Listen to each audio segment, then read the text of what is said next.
Facial expression میں مہارت کے لیے مکالمہ یاد کرنے اور ادا کرنے کی مشق کریں۔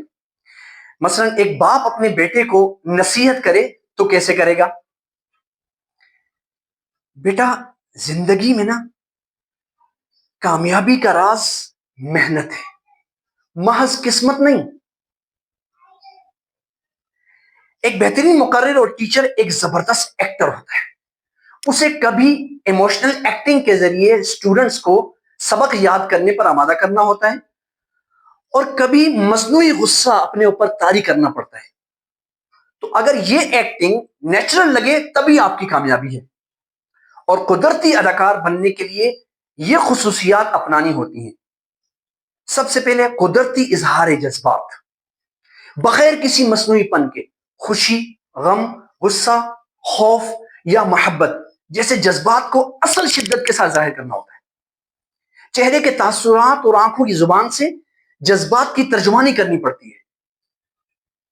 نمبر 2، حقیقت سے قریب اداکاری، مکالموں اور حرکات کو ایسے پیش کرنا کہ ناظرین کو یہ سب حقیقی محسوس ہو۔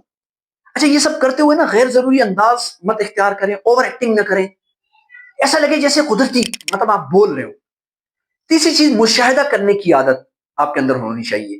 چلتے پھرتے رد عمل، لوگوں کے رویوں کو دیکھنا، لہجے کو سیکھنا، زندگی کے مختلف حالات اور کرداروں سے مطلب آپ سیکھ کر اپنی اداکاری میں شامل کریں۔ نمبر 4، آواز اور لہجے پر قدرت ہوگی۔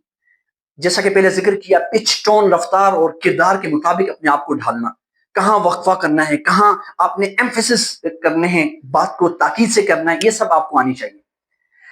5ویں چیزیں امپرومپچو، یعنی اسکرپٹ سے ہٹ کر بھی آپ فوراً رد عمل دے سکیں۔ غیر متوقع حالات میں بھی کردار کی اصل صورتحال کو آپ کو سامنے رکھنا ہوگا۔ 6ٹھی چیز ہے مضبوط اسٹیج پریزنس، ناظرین کو اپنی طرف کھینچ لینے کی صلاحیت، بغیر کوشش کے توجہ کا مرکز بن جانا۔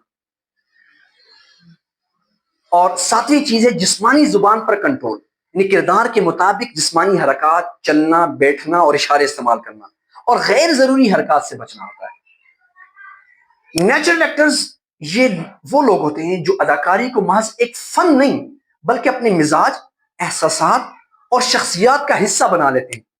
ان کی ادائیگی بے ساختہ، سچی اور پر اثر ہوتی ہے۔